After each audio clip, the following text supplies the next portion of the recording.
Para a nossa conversa número 107, temos o Gonçalo Elias, que entretanto terminou os seus passeios por terras algarvias e regressa ao Tejo e a primeira espécie que ele tem aqui nas observações do Tejo é o flamingo. Olá Gonçalo, Zé, viva. Sim, tudo é bem? verdade. Eu voltei do Algarve, como me referi na última conversa, no dia 1 de outubro, mas entretanto o bichinho das observações, depois de um verão muito produtivo, já cá estava e, portanto, não passou muito tempo desde que eu voltei do Algarve até eu querer ir ver aves outra vez. E onde é que eu resolvi ir? Resolvi ir a Pancas. Resolvi ir a Pancas, que era um sítio que eu tinha visitado com o meu tio. Portanto, Pancas, para quem não sabe, fica na margem esquerda do estuário do Tejo, no concelho de Benavente, ali algures entre Samora Correia e Alcochete, e era um sítio que eu tinha visitado com o meu tio em meados da década de 80, ainda antes de eu fazer a minha lista. Portanto, na altura ainda não tinha lista, e agora que já tinha lista, eu pensei, tenho que ir a Pancas, porque eu sei que aquele sítio é muito bom. E então eu fui com o meu irmão e com os meus primos, fomos de carro. Na altura não havia a Ponte Vasta Gama, portanto, ou se ia pela Ponte 25 de Abril ou se ia por Vila Franca. Se a memória não me falha, fomos por uma e viemos por outra, portanto, fomos por Vila Franca e depois descemos até Pancas e lá fomos nós explorar aquela zona que eu conhecia ainda relativamente mal. E quando chegamos ali à zona um bocado a sul das Salinas de Vaza Sacos, caminho de Val de Frades, portanto já para o lado de Alcochete, sei que há um sítio em que nós conseguimos observar os lodos de onde fica portanto, a parte central da Reserva Natural do Estuário do Tejo, e estava lá um grande bando de flamingos.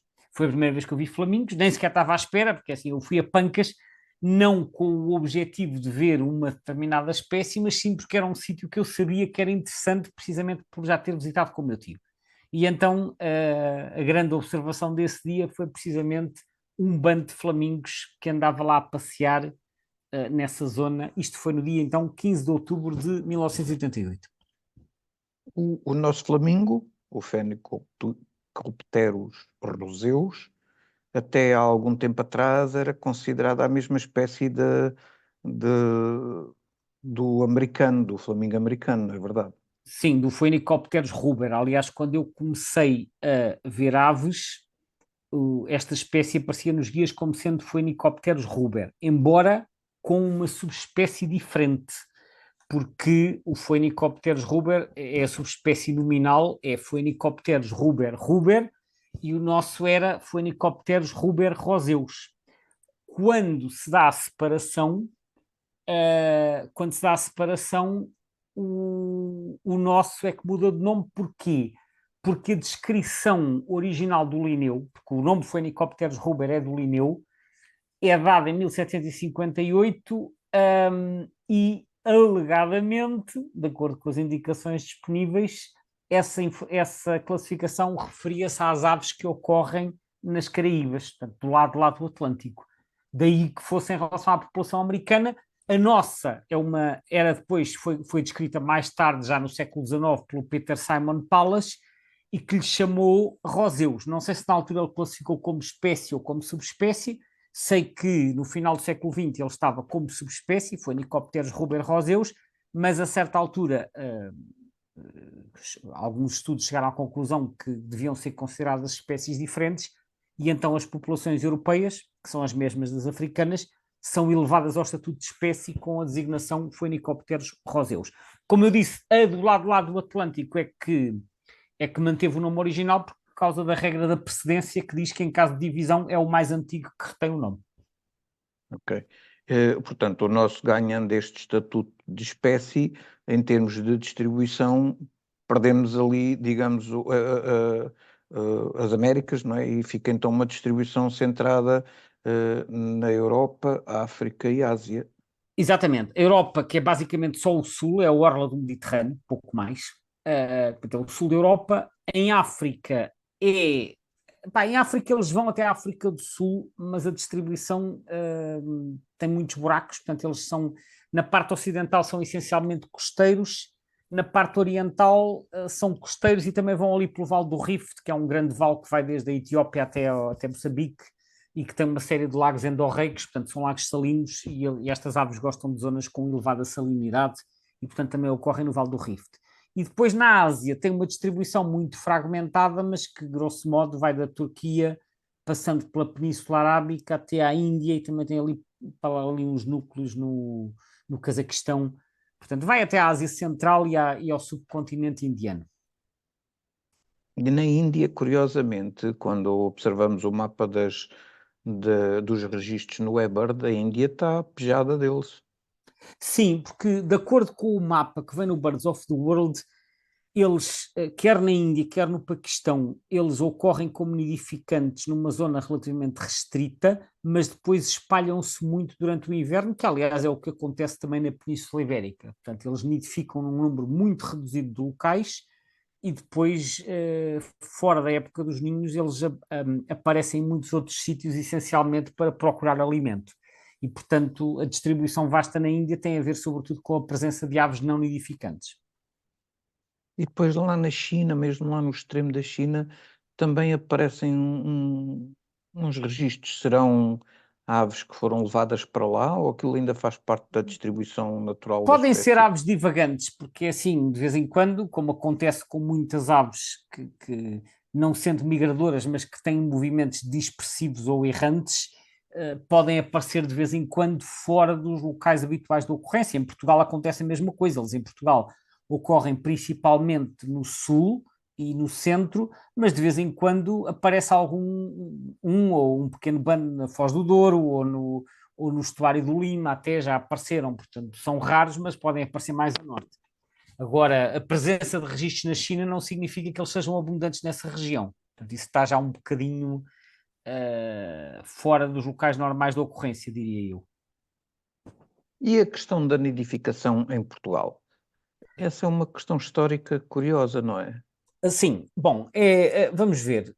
Para entendermos a situação em Portugal, eu acho que é importante olharmos para a situação em Espanha e até na Europa, porque os flamingos, historicamente, por exemplo, a nível da Península Ibérica, eles só têm, historicamente, 3 ou 4 locais de nidificação regular.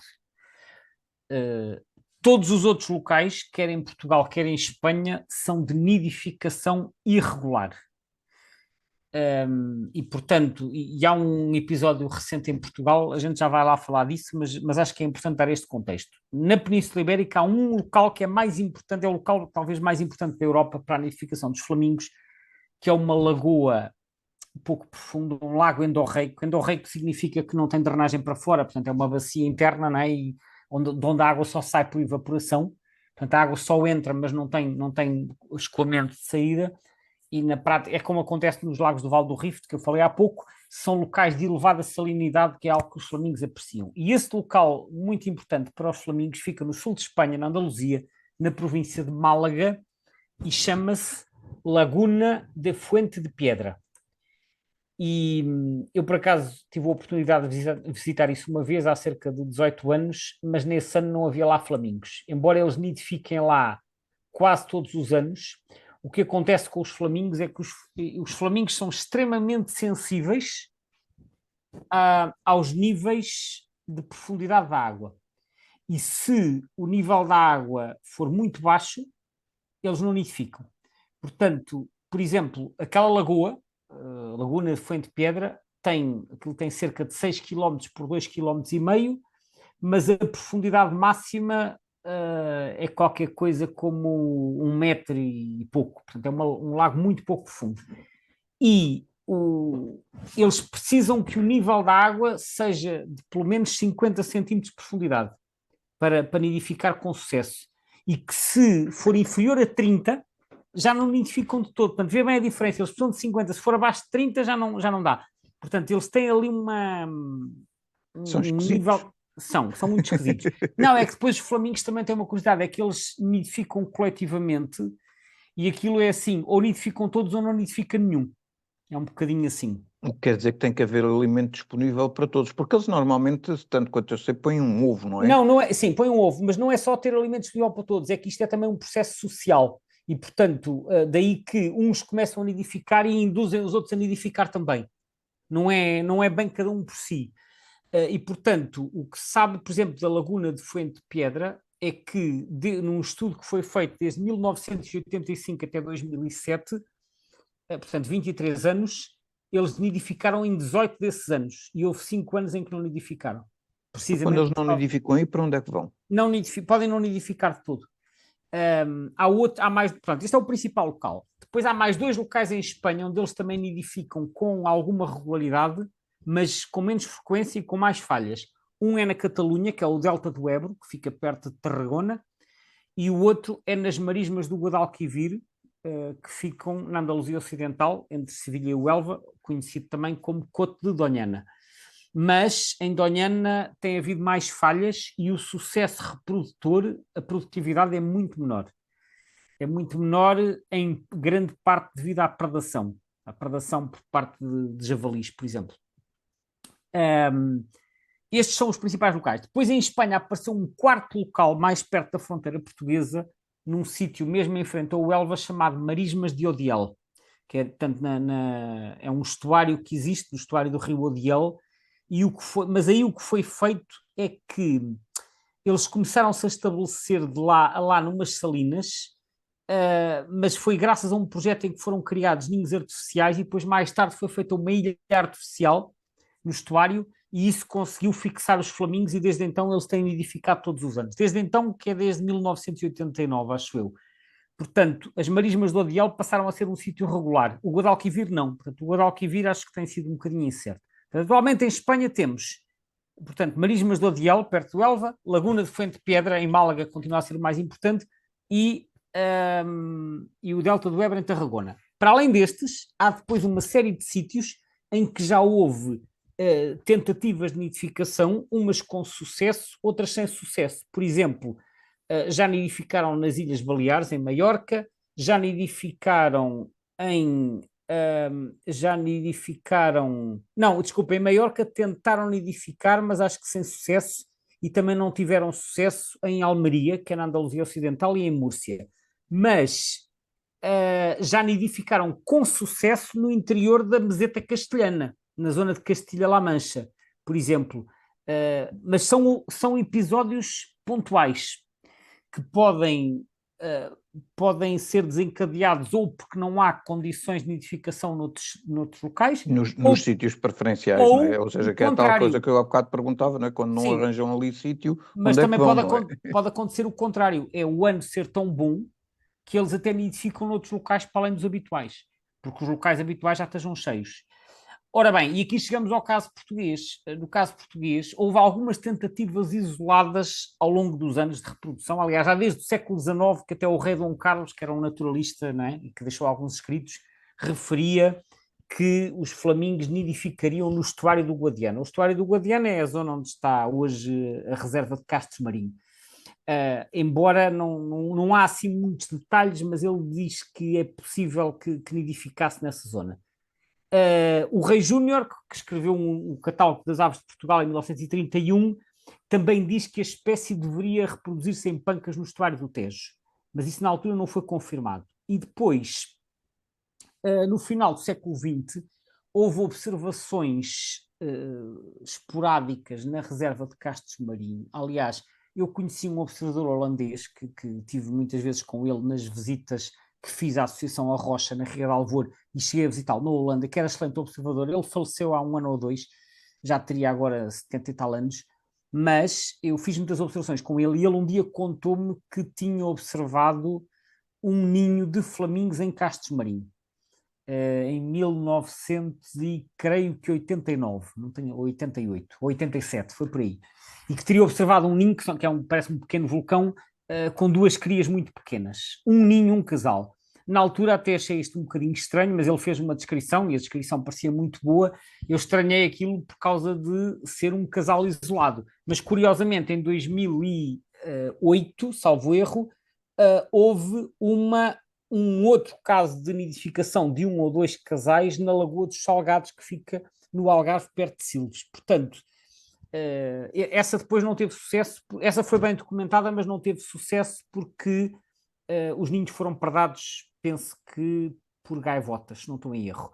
Portanto, eles podem efetivamente haver tentativas isoladas de nidificação, e ao longo dos anos em Portugal já houve. E depois, finalmente, em 2021, deu-se pela primeira vez o estabelecimento de uma grande colónia em Portugal, na reserva de Castro Marinho, precisamente, com, penso que 550 ninhos ou 550 juvenis, portanto foi assim um caso de sucesso.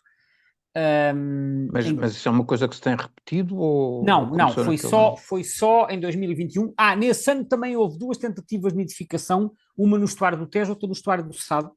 Também penso que em salinas ou em pisciculturas, mas no caso do Tejo e do Sado, ambas falharam. Ambas falharam e ouvi dizer na altura que acho que num dos casos tinha sido por causa da subida das águas, dos níveis das águas no sítio onde eles estavam a nidificar, e no outro não percebi se foi predação ou perturbação ou o que é que aconteceu. Portanto, no Tejo e no Sado não houve sucesso, embora no Tejo já aqui há uns anos tivesse sido encontrado também um ovo de flamingo. Portanto, casos esporádicos já houve. Portanto, o único caso recente de uma colónia, não estou a falar de ninhos isolados, de uma colónia com sucesso foi este Castro Marinho 2021, nas Salinas. Nos anos seguintes não voltou a haver reprodução com sucesso, embora os flamingos andem por lá durante todo o ano. A minha, enfim, na altura houve logo muito quem dissesse que esta reprodução em 2021 em Castro Marinho aconteceu por causa de estarmos num período de Covid e de estar toda a gente confinada e, portanto, haveria menos perturbação. É uma explicação engraçada, sem dúvida, e parece coerente, mas enfim, não estou assim tão certo que seja a única justificação, por dois motivos. Primeiro, porque o sítio onde eles nidificaram é um sítio onde normalmente não circulam muitas pessoas. E segundo, porque tendo presente todo o historial, quer em Portugal, quer em Espanha, como eu referi, eu penso que Castro Marinho se pode enquadrar naquelas situações de locais de nidificação esporádica, como já houve em Espanha. Como eu já disse, já nidificaram na meseta castelhana, já nidificaram, aliás, há pouco não referi, mas já nidificaram, por exemplo, nas salinas de Santa Pola, que ficam ali entre Alicante e Valência também, mas só esporadicamente. Também já nidificaram no reservatório de El Hondo, que também fica perto de Alicante, mas às vezes assim com colónias da ordem de 500 a 1000 casais, portanto, algo equivalente àquilo que houve em Castros Marinho. Portanto, eu penso, de acordo com os dados que existem para a Espanha, que este episódio de Castro Marinho pode ter sido esporádico e embora, obviamente, que eu acredito que muitas pessoas tenham achado que aquilo poderia ser o início do estabelecimento de um novo local de reprodução, não me parece que seja o caso. Não me parece. É Mas claro que, sendo que, digamos, esta espécie era uma espécie considerada rara nos inícios do século passado, face àquilo que é a população mais ou menos extensa dessa espécie cá em Portugal, será expectável, se essa tendência de crescimento continuar, que venham a estabelecer-se mais colónias com mais regularidade. Pois, eu entendo o raciocínio, mas a resposta não é muito clara, porque se é verdade que houve um grande aumento do número de flamingos em Portugal e em Espanha ao longo dos últimos 40 anos, até porque assim, eu observei este bando em 1988 e a presença de flamingos em Portugal era relativamente recente, embora houvesse documentação no passado. Nos anos 70, 60 e 70 quase não se viam flamingos em Portugal e depois eles em meados dos anos 80 reaparecem, começam a aparecer primeiro só no Tejo e no Sado e num ou dois sítios do Algarve, ali em Castros Marinho, na Ria Formosa, e depois começam a aparecer noutros sítios do litoral, na Ria de Alvor, na Lagoa de Santo André, na Lagoa dos Salgados, e depois agora aparecem até com regularidade muito mais a norte, como por exemplo no estuário do Mondego, na Ria de Aveiro e na Lagoa de Óbidos, só para referir a alguns locais. Portanto, eles expandiram-se. Agora, não tem havido o aparecimento de novas colónias em Espanha. Portanto, eu acho que eles são extremamente seletivos quanto quer em relação ao tipo de local, quer em relação ao nível da água, como eu referi. E a marcação de indivíduos permitiu, portanto, com anilhas coloridas, permitiu determinar que eles são muito nómadas e há indivíduos que nasceram numa colónia e podem reproduzir nessa colónia, por exemplo, no sul de Espanha, e depois, passado 3 anos, estão a nidificar na Argélia, onde também há colónias, mas só há uma ou duas, e depois vão nidificar no sul de França, onde há outra colónia, que é na Camargue, portanto, que é na costa mediterrânica, mas aparentemente eles não encontraram sequer em Espanha um novo sítio de nidificação regular. Encontraram este das marismas do Odiel, que resultou, como te disse, da criação de uma ilha artificial, portanto, que deve ter determinados níveis de água e de salinidade. Eles não colonizam facilmente novos locais, apesar do aumento populacional. E não é só em Espanha, em França, na Itália, porque eles nidificam na Sardenha também, e no Norte da África. E, portanto, ainda que, como eu disse, seja simpática a ideia de podermos vir a ter uma nova colónia de flamingos, parece-me algo improvável. Posso estar enganado, claro, e pode haver uma surpresa e de repente passarmos a ter flamingos e nidificar regularmente. Mas parece-me improvável, com os elementos que dispomos neste momento, que de repente se fixe aqui uma nova colónia de flamingos, pela simples razão de que o local de Castros Marinho não é um local com as características ideais que eles encontram, por exemplo, na Laguna de Fuente de Pedra ou nas Marismas do Odiel. Foi um local alternativo que eles escolheram nesse ano, talvez porque as condições naquele ano estavam particularmente favoráveis, mas que pode não se repetir noutros anos. Porque a questão é esta: os flamingos andam em Castros Marinho todo o ano. Se eles já achassem no passado que aquele sítio era bom para se reproduzirem, já o teriam feito antes.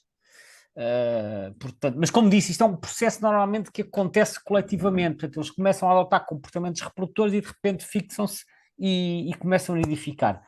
Mas, enfim, não sei o que é que vai acontecer, naturalmente. Eu estou a dizer que, com base nos elementos disponíveis, eu não tenho grandes expectativas de que se fixe uma nova colónia permanente. Pode voltar a haver outros episódios de nidificação pontual. Mas ainda há muito para descobrir, porque os flamingos são aves muito, muito enigmáticas em termos dos movimentos que fazem. Sim, sim. Felizmente, como é uma árvore grandalhona e tem patas muito compridas, tem usado aquele sistema de anilhagem com anilhas coloridas e com gravações bem visíveis. Fica aqui o desafio também para os nossos ouvintes para fazer o registro das espécies e divulgarem nos respectivos projetos as observações que fazem de indivíduos anilhados, não é? Exato, já agora vale a pena referir que no Portal Aves de Portugal há um webinário dedicado a esta espécie, à situação dos flamingos em Portugal. Já foi feito em 2021. Ainda antes, esse webinário foi feito pouco tempo antes deste registro desta colónia que houve, portanto já não estará totalmente atualizado com essa informação. Atualmente há alguma informação nova, portanto, se calhar um dia destes temos que pensar em fazer um novo webinário dedicado aos flamingos para explicar melhor a situação desta espécie, mas para já, enquanto isso não acontece, basta ir ao canal YouTube do Aves de Portugal e procurar o webinário sobre o flamingo. Sim, e daqui por uns anitos, quando estivermos a dar a segunda volta das conversas, pode ser que também haja informação mais interessante sobre a nidificação. Sim, vai haver certamente coisas novas, vamos lá ver se é sobre a nidificação, sim. Certíssimo. Ô Gonçalo, muito obrigado por mais esta conversa e a quem nos ouviu também. Mais uma Obrigado, vez, Zé. até à Mais uma espécie próxima. muito interessante em que fica muita coisa por dizer, mas pronto, fica para a próxima. Até à próxima. Tchau.